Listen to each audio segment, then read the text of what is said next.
నమస్తే. Social media అంటే 10 ఏళ్ల క్రితం ఎవ్వరికీ తెలవని స్థాయి నుంచి 10 ఏళ్ళు తిరిగి వచ్చేసరికి ప్రపంచాన్నే శాసించే స్థాయికి సోషల్ మీడియా ఈరోజు వెళ్ళిపోయింది. కానీ మరి ఏది పడితే అది, ఎవరికి ఏది నచ్చితే అది ఇష్టం వచ్చినట్లు పెట్టేస్తున్నారు. ఇక దాన్ని తెలిసిన వాళ్ళు తెలియని వాళ్ళంతా కూడా ప్రమోట్ చేసేయడం, ఇష్టం వచ్చినట్లు కామెంట్లు పెట్టేయడం, వాళ్ళ పబ్లిసిటీ కోసం ఏవైనా చేస్తున్నారు. మొన్ననే ఇక ఒక 1 ఇయర్ బ్యాక్ లేకపోతే ఒక 1 వీక్ బ్యాక్ అయినా సరే ఒక ఇండియన్ క్రికెట్ టీం గానీ ఏదైనా ఒక విషయం ఒక వ్యక్తి మంచి చేసినా కూడా పొగడ్తలతో ముంచేస్తున్నారు.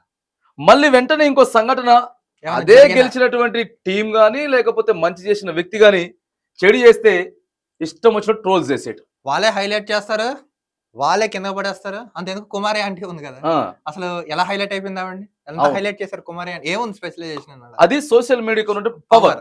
కానీ మరి ఎలా వాడతారు సోషల్ మీడియాని? ఏది పడుతుంది తండ్రికి కూతుర్లకు కూడా అక్రమ సంబంధం పెట్టారంట. అసలు అది ఏంటో. అంతేందుకు మొన్న జరిగిన బుమ్రా ఉన్నాడు కదా, బుమ్రా క్రికెటర్ కి అతనికి వచ్చింది, అతని పిల్లాడు నవ్వట్లేదని పిల్లని కూడా ట్రోల్ చేశారంట తీసుకెళ్ళి. అగో అట్లా పరిస్థితులు అయిపోతా ఉన్నాయి. ప్రధానంగా మరి పిల్లలు, ఇంట్లో ఉన్న పిల్లలు కూడా 13 ఏళ్ళు ఉన్నటువంటి వ్యక్తి అంటే కొన్ని సైట్స్ అడుగుతూ ఉంటాయి, 13 ఇయర్స్ ఉంటేనే ఈ సైట్ లోకి మీరు రావాలి, లేకపోతే 18+ ఉంటేనే రావాలి, ఈ వీడియోని చూడొచ్చు అని చెప్తున్న సందర్భంలో చాలా మంది పిల్లలు కూడా రాంగ్ ఇన్ఫర్మేషన్ ఇచ్చి 13, 18 లేకపోయినా చిన్న వయసులో కూడా 6th క్లాస్ 5th క్లాస్ చదివే స్థాయిలో కూడా ఈ సోషల్ మీడియా మరి చూస్తా ఉన్నారు. వీటికి చర్యలు ఏం లేవా? మాటలు రాని వాళ్ళు కూడా సోషల్ మీడియా యూజ్ చేస్తున్నారు. ఇప్పుడు చిన్న పిల్లలు ఉన్నారు, వాళ్ళు మాటలు లేకపోయినా ఎలా యూజ్ చేయాలో ఏంటి అని వాళ్ళకి అంత జ్ఞానం వచ్చేసి, అంటే అంతలా ఇమిడిపోయారు జనాలు కూడా. అంటే ఎంత నెగిటివ్ ఉన్నదో పాజిటివ్ కంటే నెగిటివ్ ఎక్కువ ఉంది మనకి. అంటే ఈ సోషల్ మీడియా ట్రోల్స్ వల్ల కూడా చాలా మంది ఇబ్బందులు పడతా ఉన్నారు, సూసైడ్ కూడా చేసుకున్నారు, ఆత్మహత్యలు చేసుకున్న వాళ్ళు కూడా చాలా మంది ఉన్నారు. ఇప్పుడు దీనికి ప్రభుత్వం చర్యలు తీసుకోవాలి. ఎలా తీసుకోవాలి? అటు రాష్ట్ర ప్రభుత్వం అయినా కేంద్ర ప్రభుత్వం అయినా జరుగుతుంది. ఇప్పుడు ప్రపంచ చర్చ ఏంటంటే, ఇప్పుడు ఇంకోటి చూసారా, బిజినెస్ పీపుల్ ని, ప్రముఖుల్ని, సినిమా వాళ్ళని, ఇంకా వీళ్ళు వాళ్ళని అందరినీ ట్రోల్ చేసి వస్తుంది సోషల్ మీడియా. మొత్తం ట్రోలింగ్ దొరికాడు అవుతాడు. అరే ఎందుకురా బాబు, ఏం చేస్తారా బాబు, ఏం చేస్తాను, లావుగున్నా ట్రోల్సే, బక్కగున్నా ట్రోల్సే, చదువుకున్నోని ట్రోల్సే, చదువుకోనని ట్రోల్సే, వాడు మంచి చేసిన ట్రోలే, చెడు చేసిన ట్రోల్, అసలు ఏం చేయకపోయినా ట్రోలింగ్, ఏం చేసిపోయినా ట్రోలింగ్. మరి దీనికి ఏ కట్టుదిట్టం ఏం లేదా? యాజ్ పర్ ట్రయల్ అంటే telecom regulatory authority of India ప్రకారం కొన్ని చర్యలు తీసుకోవాలి కేంద్ర ప్రభుత్వం. చూడనట్టు వదిలేస్తుంది. చాలా మంది అనుకుంటారు సోషల్ మీడియా అనుకుంటే కేవలం యూట్యూబ్, ఇవే ప్రభుత్వాలు కేంద్ర ప్రభుత్వం చర్య తీసుకోవాలన్నా, ప్రభుత్వం దించాలన్నా సోషల్ మీడియా, ప్రభుత్వం సోషల్ మీడియా. మొత్తానికి సోషల్ మీడియా అనేటటువంటి పరిస్థితికి ఇగో ఈ పరిస్థితి వచ్చేసి చాలా మంది యూట్యూబ్ అనుకుంటారు. ఫేస్బుక్ ఉంది, ఇన్స్టా ఉంది, ట్విట్టర్ ఉంది, యూట్యూబ్ ఉంది, ఇలా చాలా యాప్స్ ఉన్నాయి మనకు తెలియదు. సో ఇప్పుడు ఈ ప్రధానంగా ముఖ్యంగా ఏమవుతున్నావు, చాలా మంది యూట్యూబ్ మీద పడతారు, ఇటు ఫేస్బుక్ అయినా యూట్యూబ్ అయినా. ప్రెసెంట్ చూడండి, వాళ్ళ లైక్స్ కోసం, వ్యూస్ కోసం ఏదైనా చేస్తున్నారు. ఇక వ్యూస్ కావాలని చెప్పి తప్పుడు సమాచారాన్ని కూడా ఇష్టం వచ్చినట్టు పబ్లిషింగ్, తప్పు చేస్తేనే ఎక్కువ ప్రమోట్ అవుతా ఉన్నాయి ఛానల్. ఇలా నువ్వు తిట్టు, ఛానల్ ప్రమోట్ అవుతుంది. ఒక తమ్నేల్ బట్టి, తమ్నేల్ రాంగ్ పెట్టే మ్యాటర్ ఇంకోటి ఉంటుంది, తమ్నేల్ వెళ్ళిపోతుంది. ఇక యూట్యూబ్ ఛానల్స్ అయితే మరి దారుణమైనటువంటి పరిస్థితులు అయిపోయినాయి. ఏది చూపించాలి, ఏది చూపించకూడదు వాళ్ళ ఇష్టం. ఇక వాళ్ళకి నోటికి ఏది వస్తే అది. ఎక్కువగా ఏదైతే వ్యతిరేకంగా ఎవరైనా తెచ్చినట్టు కానీ లేకపోతే ఏది జరగనిది కూడా జరిగినట్టు చూపించడం కానీ అట్లా చేస్తేనే వీళ్ళ వ్యూస్ పెరుగుతాయి, వీళ్ళ ఛానల్ పెరుగుతుంది, తద్వారా ఆ యూట్యూబ్ ఛానల్ కి పైసలు వస్తూ ఉంటాయి. అసలు ప్రభుత్వం వీటి మీద కఠిన చర్యలు, ఒక చట్టాలు లాంటివి తెస్తే కానీ ట్రోలింగ్ సాగవట్టు. కేంద్రమైన రాష్ట్రం వీళ్ళు ఏంటంటే చూసినట్టు వదిలేస్తున్నారు. మంచో చెడో మేము ట్రోల్ అవ్వాలని రాజకీయ నాయకులు కూడా చూసినట్టు వదిలేస్తున్నారు. ఇదే సోషల్ మీడియా యూట్యూబ్ వల్ల ఎన్నో రాష్ట్ర ప్రభుత్వాలు, కేంద్ర ప్రభుత్వాలు కూలిపోయినాయి, ఎన్నో అధికారంలో కూడా వచ్చినాయి. మరి ఎందుకు దీన్ని సీరియస్ గా పట్టించుకోవట్లేదు? యూట్యూబ్ మాత్రానికి స్ట్రైక్ ఇస్తా ఉంటది, వార్నింగ్ ఇస్తుంది. ఫస్ట్ వార్నింగ్ ఇస్తుంది, నీకు ఏదైనా అబ్జెక్షన్స్ లాంటి స్ట్రైక్ వేస్తుంది. ఏదైనా లేకపోతే కుట్రపూరితమైన, ద్వేషపూరితమైనది అనేటటువంటి కంటెంట్ ఏదైనా వేస్తే మాత్రానికి వార్నింగ్ ఇస్తుంది. ఒకసారి వార్నింగ్ ఇస్తుంది, రెండోసారి వార్నింగ్ ఇస్తుంది, మూడోసారి 3 సార్లు వార్నింగ్ ఇస్తుంది. డిలీట్ చేసేస్తుంది. వార్నింగ్ చేసిన తర్వాత ఆటోమేటిక్ గా వీడియో డిలీట్ చేస్తుంది. అదేదో ఇంత ఇప్పుడు అది అంత కండిషన్స్ పెట్టింది కదా యూట్యూబ్. అలానే ప్రభుత్వం కూడా కొన్ని కండిషన్స్ పెడితే సాల్వ్ అవుతుంది. సమస్య ఉంది. కేంద్ర రాష్ట్ర ప్రభుత్వాలు ఏంటంటే మంచిగా చెడమే ట్రోల్ అవ్వాలని ఫిక్స్ అయిపోయారు. అవును, అందుకని మనకి ఇది కట్టడి చేయలేకపోతున్నాం. సో ఈ పొలిటికల్ పరం విషయాలు పక్కగా పెడితే మాత్రానికి ఇక శారీరకానికి సంబంధించినవి, తర్వాత ఇష్టం వచ్చినట్టు అక్రమ సంబంధాలు కట్టేయడం, తల్లికి కొడుక్కి, తర్వాత తండ్రికి కూతురికి, అక్కకి చెల్లికి, అన్నకి తమ్ముడికి అని పెడితే మాత్రానికి ఆ వీడియో ఎక్కడికో వెళ్ళిపోతుంది.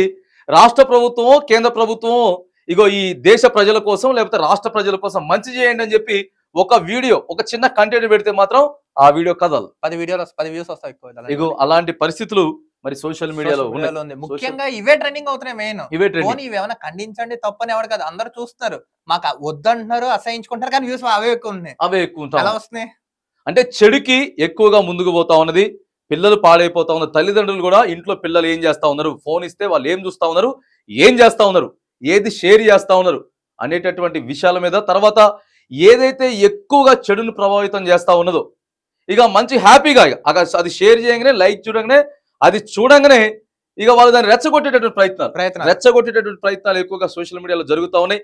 ఏది ఏమైనా కానీ ఇప్పుడు 2024లో మనం ఉన్నాం. ఇంకా 2-3 years లో మాత్రానికి ఇంకా చాలా స్పీడ్ వెళ్ళిపోద్ది సోషల్ మీడియా.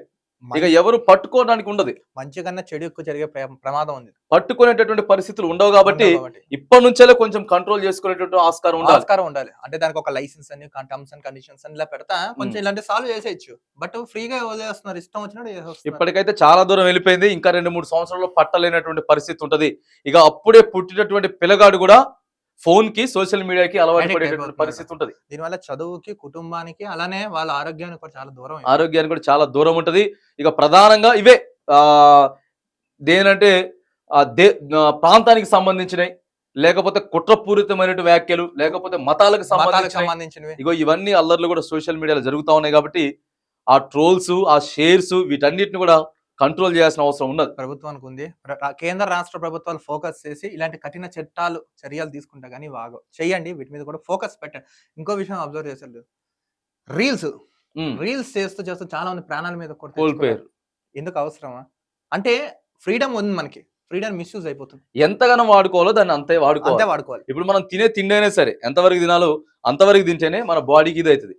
ఇష్టం వచ్చినట్టు తింటే ఏమవుతుంది, అయిపోయింది, ఆ రోజు అంత ఆగం అయిపోతుంది. సో సోషల్ మీడియాలను కూడా చెప్పొచ్చు, ఇట్లా సారాంశం, ఇట్లా ఇదే యూట్యూబ్, ఈ వీడియోస్, సోషల్ మీడియా ఎంతో మంది చెప్తా ఉంటారు. కానీ ఎవరు చెప్పినా కానీ పట్టించుకోవాల్సిన అవసరం, దీన్ని కంట్రోల్ చేయాల్సిన అవసరం, దీన్ని లిమిట్ లో పెట్టాల్సిన అవసరం మాత్రం ఉంది. లేని పక్షంలో మాత్రానికి ఒక 3-4 సంవత్సరాల తర్వాత మన భారతదేశాన్ని అసలు పట్టజాలలేము. ఎవడి మాట ఎవడి ఉండదు. ఇవి ప్రభుత్వాలకి చెరగని మచ్చలా మాత్రం వీళ్ళు క్రియేట్ చేసేటటువంటి లైంగిక సంబంధాలు ఏవైతే ఉన్నాయో అవే నిజాలు అయిపోతాయి, అవే ట్రెండింగ్ అయిపోతాయి. ఇక ఒకరిని చూసి ఒకరిని నేర్చుకునే పరిస్థితికి అయితే వస్తది.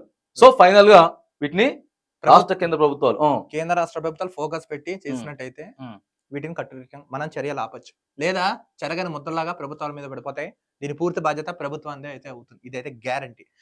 సోషల్ మీడియాని వాడుకోవచ్చు, అంటే ఆన్లైన్ క్లాసెస్ అను, సబ్జెక్ట్స్ చదువుకోవడం, ఇలాంటి వాడచ్చు. కానీ అలా ఎంతమంది వాడుతున్నారు? 100లో అస్సలు ఏమి లేదు. 99% కూడా ఎవరు వాడు. 1% తక్కువ. ఒక అబద్ధం జరిగినట్టు క్రియేట్ చేసి చూపిస్తే మాత్రం ఎక్కడికో వెళ్ళిపోతాడు. దాన్ని ఎక్కువ ట్రోల్స్ చేస్తారు. నిజాన్ని చూపిస్తే మాత్రం అది అక్కడే ఉంటుంది, నిజం బయటికి పోదు. ఇగో ఇదే సోషల్ మీడియా ప్రస్తుతం జరుగుతున్న నేపథ్యంలో ఇగో కంట్రోల్ చేసుకోవాల్సిన బాధ్యత ఉంటుంది. ఎవరికి వాళ్ళకి సెల్ఫ్ ఇక ఎందుకంటే భారతీయులం అంతా, మన భారతదేశం ఆగమైపోతే మన పక్కోడికే నవ్వుతాడు, పక్క దేశపడి చూసి నవ్వుతాడు. కాబట్టి చాలా కూడా మనం మన భారతదేశంలో ఉన్నటువంటి సోషల్ మీడియాని కంట్రోల్ చేయాల్సిన అవసరం అయితే ఉన్నది. వెంటనే ప్రభుత్వాలు వీటి మీద ఫోకస్ పెట్టండి, కొన్ని చట్టాలు చర్యలు తీసుకోండి. లేదా చరిత్రలో ద్రోహం చేసిన వ్యక్తులుగా మీరు ఉండిపోతారు. అది మాత్రం మీరు గుర్తుపెట్టుకోవాల్సిందిగా ఈ వీడియో యొక్క రిక్వెస్ట్ గా మేము మీకు తెలపడం జరుగుతుంది.